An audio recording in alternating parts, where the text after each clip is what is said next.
আসসালামু আলাইকুম viewers, unique IT প্রোতে আপনাকে স্বাগতম। সাথে আছি আমি মোহাম্মদ সুজন ইসলাম। এইচটিএমএল বেসিক টু অ্যাডভান্স কোর্সে আজকে আমরা ফরম্যাটিং, স্টাইল এবং লিস্ট ট্যাগ নিয়ে কথা বলবো। তো ফরম্যাটিংটা প্রথমে দেখি। ফরম্যাটিংয়ের মধ্যে আমাদের আছে ইটালিক, বোল্ড, আন্ডারলাইন, ডিলিটেড, সুপারস্ক্রিপশন এবং সাবস্ক্রিপশন আর লাইন ব্রেক। তো আপনি যেই ট্যাগস অর্থাৎ যেই লেখাটাকে আপনি এই ফরম্যাটিংগুলা অ্যাপ্লাই করবেন যে লেখার মধ্যে, সেই লেখাটাকে অবশ্যই এই ট্যাগগুলার মধ্যবর্তী স্থানে আপনাকে লিখতে হবে। যেমন আপনি যদি ইটালিক করতে চান তাহলে ইটালিক হচ্ছে এই ইটালিকের এর প্রথম অক্ষর দিয়ে আপনি মনে রাখবেন যে ট্যাগ শুরু, ট্যাগ শেষ, এর মাঝখানে যেই ট্যাগস আপনি দিবেন সেটাই আমাদের ইটালিক হয়ে যাবে। তেমনিভাবে বোল্ড করার জন্য বি ট্যাগ, আন্ডারলাইন করার জন্য ইউ ট্যাগ আপনি দেখতেই পাচ্ছেন। ডিলিটেড সেটা হচ্ছে আমাদের ডেল, অর্থাৎ যেটা স্ট্রাইক লেখা, ভাঙা লেখা হবে আর কি। তারপরে সুপারস্ক্রিপশন, এটা এসইউবি সাব দিয়ে, আর সাবস্ক্রিপশনের জন্য সুপারস্ক্রিপশনের জন্য এসইউপি এবং সাবস্ক্রিপশনের জন্য এসইউবি। আর লাইন ব্রেক হচ্ছে আমাদের একটা এমটি ট্যাগ, যেটা কোনো শেষ নাই, শুধু শুরু, বিআর ট্যাগ, এটা হচ্ছে লাইন ব্রেক করবে আমাদের। তো আমরা প্রথমেই দেখি যে আমরা একটা এইচটিএমএল ফাইল ক্রিয়েট করি।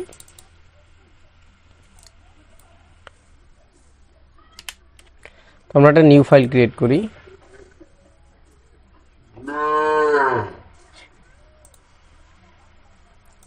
নাম দেই index.html।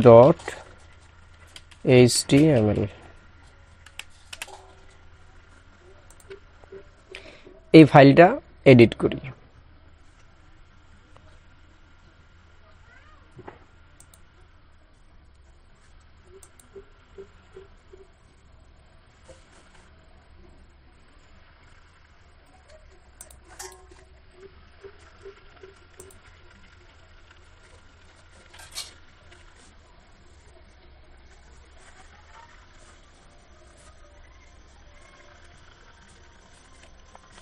তো দেখেন আমার এইচটিএমএল যে ফাইলটা, সেটার মধ্যে আসছি। আমরা এইচটিএমএল মূল স্ট্রাকচারটা নিয়ে নেই।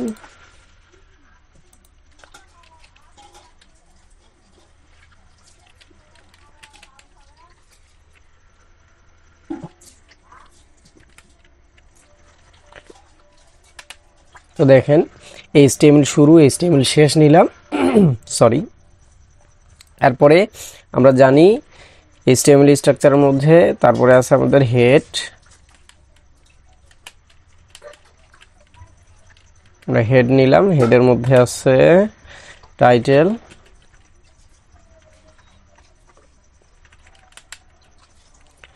টাইটেল শুরু, টাইটেল শেষ নিলাম। আমরা টাইটেল দেই, টাইটেল দিলাম আমরা ইউনিক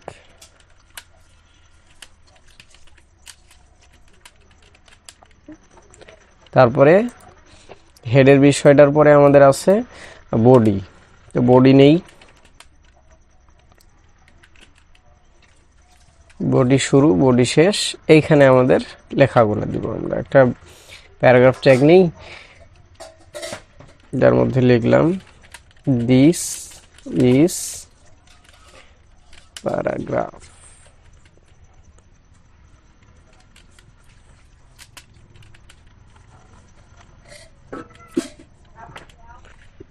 সেভ দেই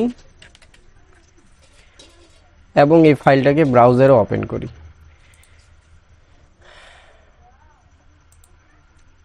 তো দেখেন আমাদের লেখাটা প্রদর্শন করতেছে দিস ইজ প্যারাগ্রাফ ট্যাগ। এখন আমি চাচ্ছি এই টেক্সটটাকে আমি বিভিন্ন ফরম্যাটিংয়ে রাখবো। তো প্রথমে আমরা আসি যে প্রথমটা দেখছি ইটালিকের জন্য আমাদের কোড কি? কোড হচ্ছে আইটেক শুরু এবং আইটেক শেষ, এর মধ্যে আমাদের টেক্সটটাকে রাখতে হবে। তাহলে আমরা লিখি যে এখানে শুরুতেই প্যারাগ্রাফ ট্যাগের মধ্যে আমরা আইটেক ইউজ করব। তাহলে এখানে এবং এই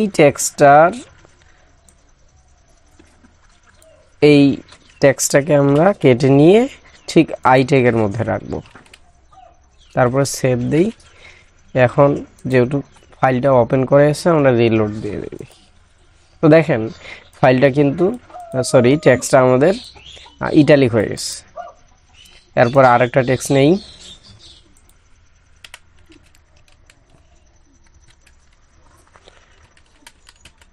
দিস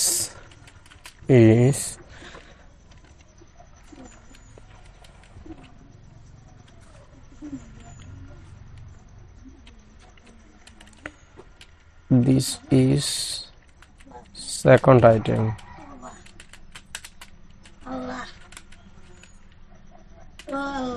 সেভ দিয়ে দেখি, দেখেন আমাদের দ্বিতীয় আইটেমটা চলে আসছে। আমরা এটার উপরে এখন আমরা অন্য একটা ফরম্যাটিং অ্যাপ্লাই করব। আমরা এখন অ্যাপ্লাই করব বোল্ড। তো বোল্ড কি দিয়ে শুরু? বোল্ড হচ্ছে আমাদের বি ট্যাগ, বি দিয়ে শুরু এবং বি দিয়ে শেষ। আমরা এটার মধ্যে বোল্ড অ্যাপ্লাই করি, বি ট্যাগ শুরু এবং বি ট্যাগ শেষ। তো আমরা এই লেখাটা আবারও এই বি ট্যাগের মাঝখানে রাখব। সেভ দিয়ে রিলোড দিই, দেখেন এই আমাদের টেক্সটটা বোল্ড হয়ে গেছে। এরপরে আবার আরেকটা টেক্সট নেই, এই টেক্সটের মধ্যে আমি এরপরে আমরা টেক্সটটা পরে লিখি। এই টেক্সটের মধ্যে আমরা আন্ডারলাইন ইউজ করব। আন্ডারলাইন কি দিয়ে? ইউ দিয়ে শুরু, ইউ দিয়ে শেষ। তারপর আগে আন্ডারলাইন কোডটা নিয়ে নেই, ইউ ট্যাগ নিলাম, এখানে আমি লিখলাম this is underline.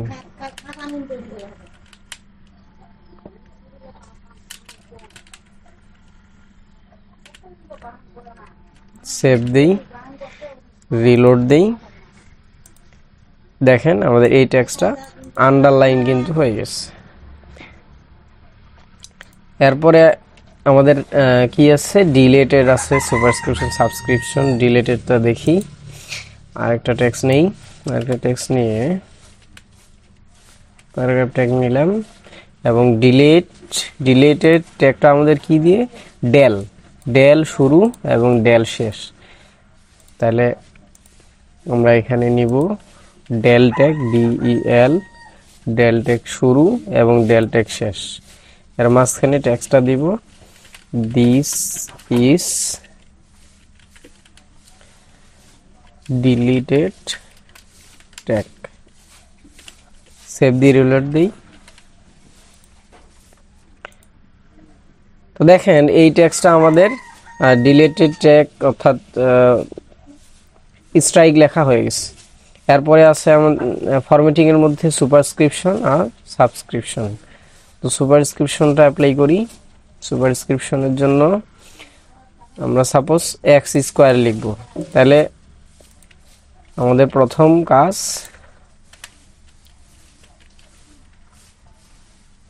P tag নিলাম। দেখেন আমি যদি এক্স স্কোয়ার লিখি তাহলে আমাদের সুপারস্ক্রিপশনে থাকবে কে? শুধু স্কোয়ার, কিন্তু এক্সটা আমাদের নর্মাল টেক্সট। তাহলে এক্স প্রথমে লিখলাম এক্স, এরপরে যে লেখাটা সেটা হচ্ছে সুপারস্ক্রিপশনের মধ্যে থাকবে। তাহলে আমি এইখানে সুপারস্ক্রিপশন ট্যাগ ইউজ করব। তাহলে লিখি SUP, সুপারস্ক্রিপশন সাবট্যাগ শুরু, সাবট্যাগ শেষ। এর মধ্যে আমি সুপারস্ক্রিপশনের লেখাটি দিব, অর্থাৎ 2। সেভ দিয়ে রিলোড দেই, দেখেন আমাদের এই সুপারস্ক্রিপশন কিন্তু চলে আসে, এই দেখেন। এরপর সাবস্ক্রিপশন দেখি, যেমন সাবস্ক্রিপশনে আমরা পানির সংকেত লিখব H2O, কিন্তু নিচে আছে। তো এর জন্য H আর O এটা কিন্তু আমাদের নর্মাল টেক্সট, মাঝখানে আমাদের একটা সাবস্ক্রিপশন লেখা দিতে হবে। তাহলে আরেকটা টেক্সট নেই,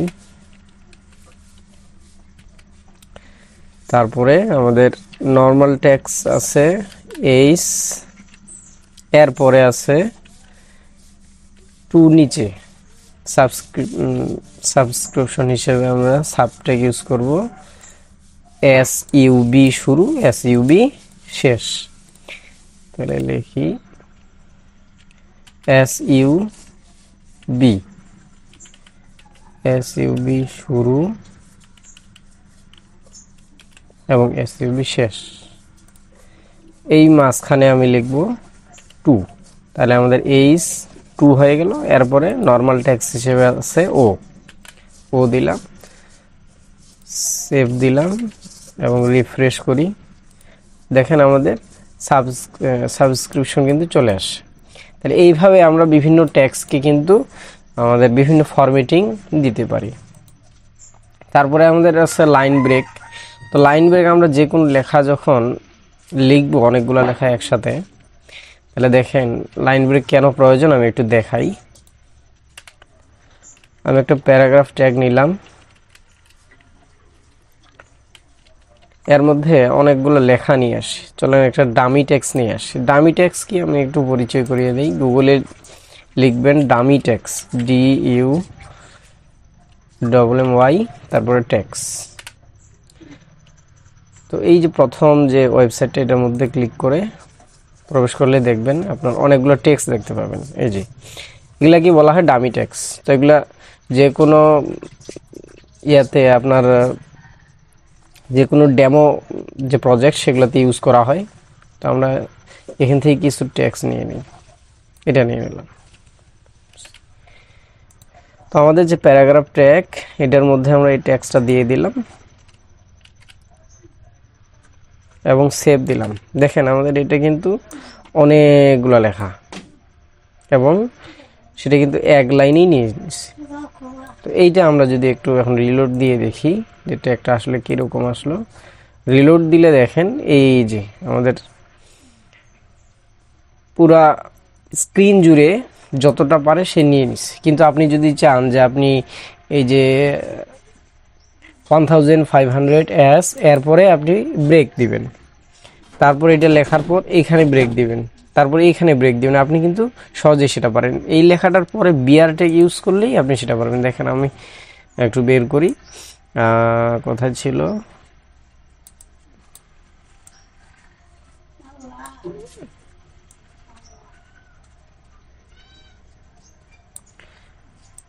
আচ্ছা সাপোজ আমি এই বুক লেখাটার পরে আমি ব্রেক ট্যাগ ইউজ করব, বিআর।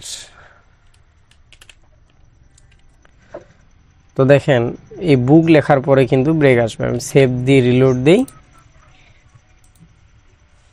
যে দেখেন এই যে বুক লেখাটা, এটার পর কিন্তু এই যে এর পরের লেখাটা কিন্তু নিচে আসে, এইভাবে কিন্তু হবে। আচ্ছা আপনার এখন মনে আসতে পারে যে আমরা ব্রেক টেক ইউজ না করে আমরা যদি এইখানে যদি স্পেস ইন্টার দিই তাহলে তো হয়। তো দেখেন একবার ট্রাই করে দেখেন। আমি মনে করেন এইখানে ইন্টার দিলাম, তারপরে আবার এইখানে ইন্টার দিলাম, এইভাবে ইন্টার দিয়ে লেখাগুলো সব আমি নিচে নিচে নিয়ে নিই। এখানে ইন্টার দেই, এখানে দেই, এখানে সেভ দেই, রিলোড দিই।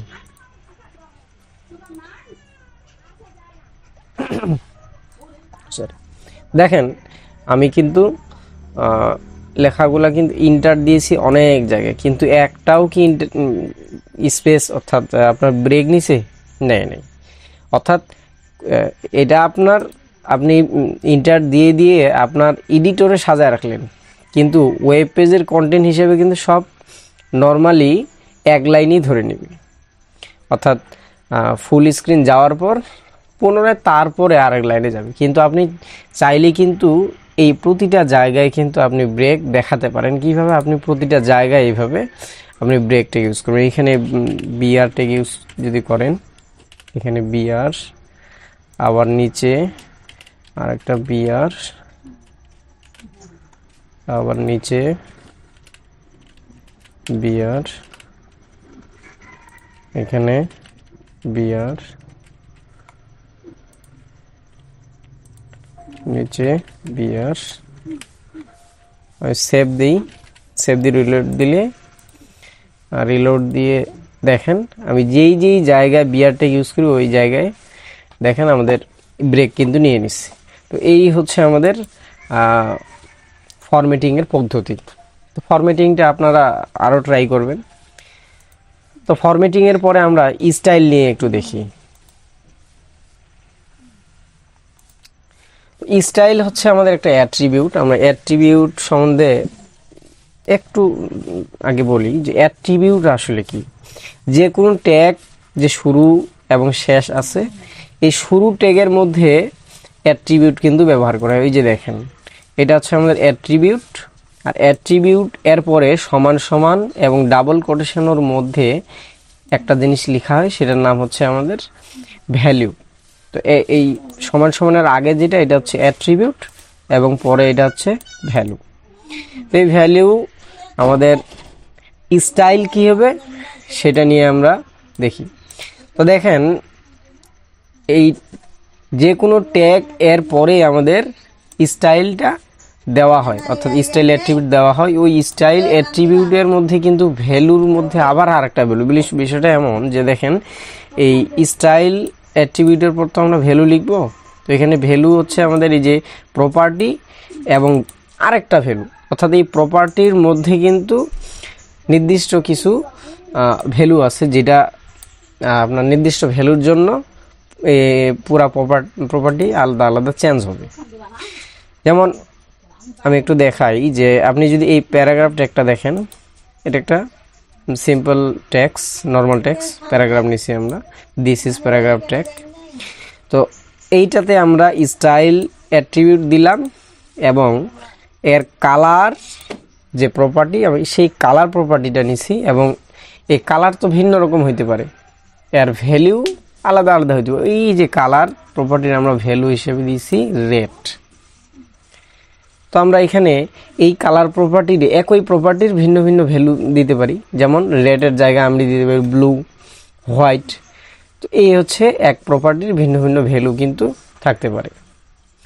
আবার প্রপার্টি যদি ভিন্ন দিই, যেমন আমরা এখানে পি ট্যাগের মধ্যে সাপোজ আমাদের যে ফন্ট সাইজটা যদি আমরা বাড়াতে চাই বা কমাতে চাই, তাহলে এখানে দিতে হবে ফন্ট ফ্যামিলি, ফন্ট সাইজ। আবার যদি আমরা আমাদের যে ফন্ট ফ্যামিলি যেটা, সেটাও আমরা পরিবর্তন করতে পারি। যেমন ইমেজ ট্যাগ নিছি, এই ইমেজ ট্যাগেরও কিন্তু ভিন্ন ভিন্ন অ্যাট্রিবিউট আছে। যেমন